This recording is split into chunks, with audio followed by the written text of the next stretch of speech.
Я очень давно хотела попробовать хуманизацию. Я состою в одной группе художников, и нам предложили сделать хуманизацию лямблии. Я сразу поняла, да, это мое, и мне нужно срочно приступать к этому. Смотрите, и вы увидите, как у меня получается вот такая вот интересная красотка. Здравствуйте, меня зовут Сахар, сразу к делу.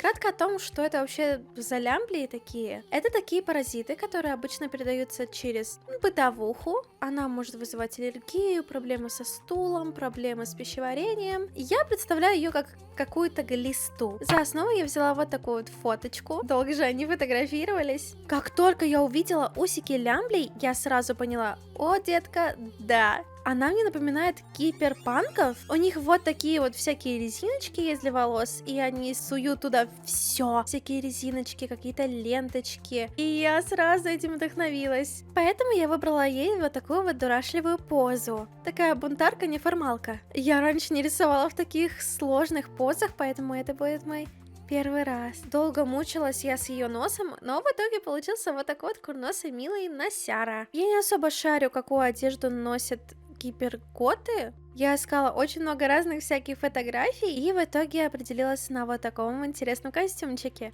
Заливаю ее бледно-розовым цветом, и я хочу придерживаться палитры, которая тут есть. Да, изначально я думала, что она у меня будет вся розовая, как и сам этот паразит, но люди, оказывается, тоже бывают розовыми, и так что она выглядит абсолютно нормально. В мою палитру также влез зелененький, голубенький, розовенький и фиолетовенький.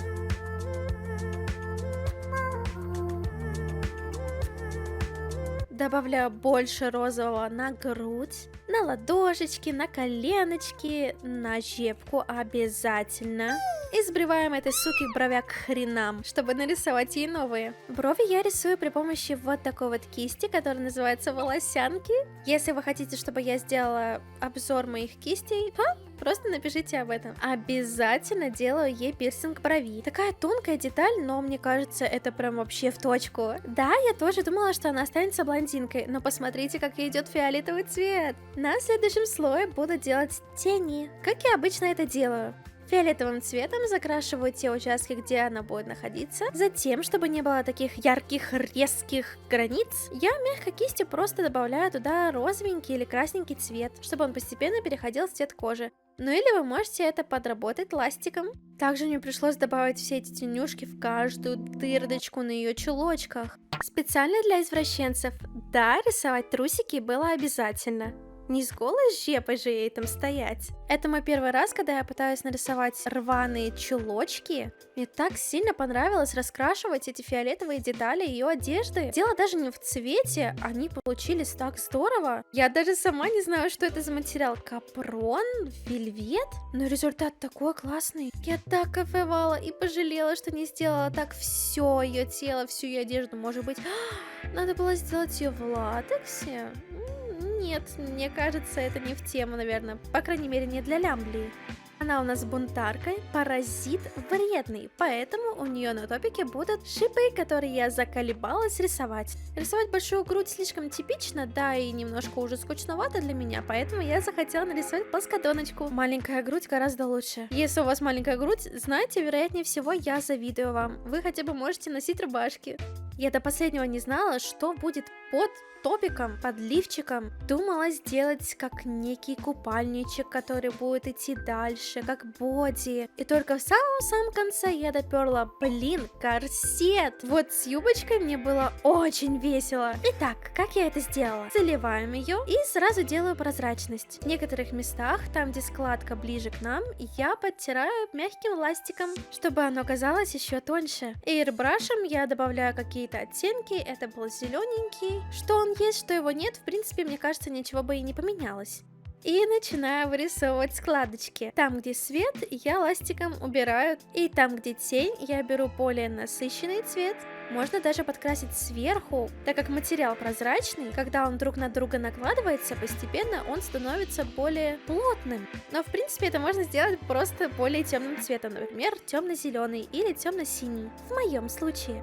Прорабатываю каждую складочку, и я представляла эту юбку как более жесткий материал, поэтому она не будет струиться как шелк. Складки у нее также будут жесткими. Самый кайф это в границах света, я подчеркиваю это все жесткой тенью. И наоборот, там где тень, я делаю жесткие рефлексы. В конце можно просто побаловаться с бликами, я их делала. Добавляю белый цвет и всякие розовые, фиолетовенькие или синенькие, просто в рандомных местах. Не так часто рисую прозрачные вещи, но я так горжусь этой юбкой. Это мой первый раз, и он потрясающий. Я не уверена, как называются эти пушистики у них на ногах, но их делать максимально просто, главное иметь нужную кисть под рукой. На основной цвет добавляешь более светлый. Я это делаю хаотично, они не могут быть идеальными. Все равно при движении они будут лохматиться, не будет же она их постоянно расчесывать. Затем при помощи оправочной маски делаешь рефлексики и тени. Так ты не испортишь текстурку. Волосы я так тщательно избегала. С челкой все понятно, так как брови фиолетовые, челка тоже будет фиолетовая. А вот эти дреды...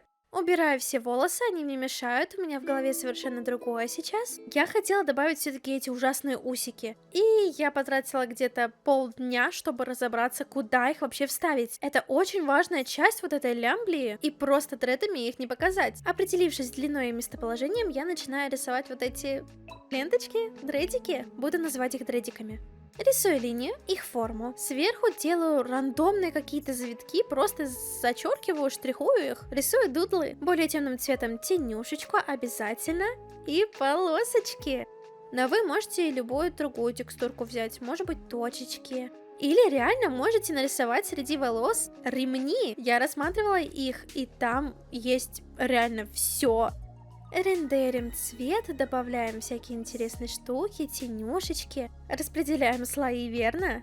Интересный факт про обувь, кстати.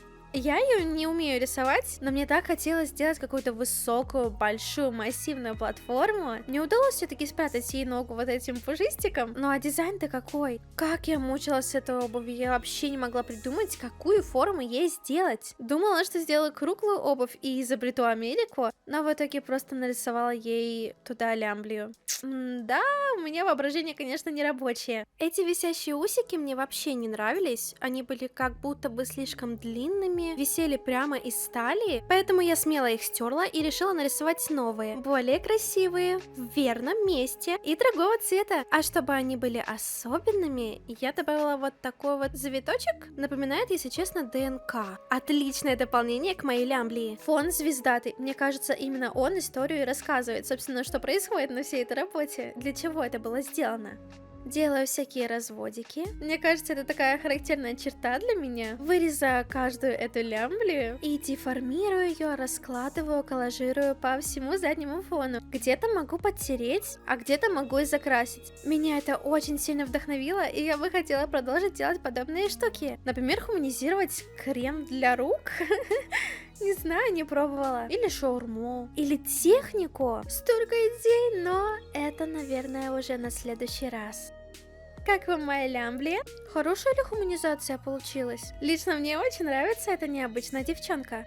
Когда я скинула эту работу в группу, мне сказали, что у меня очень-очень яркие работы. Я всегда думала, что это минус, потому что компьютер всегда мои работы делает гораздо ярче. Ну или Сай их делает такими. Может быть, это, наверное, моя фишка? Мойте руки и не заражайтесь лямблиями. Вот.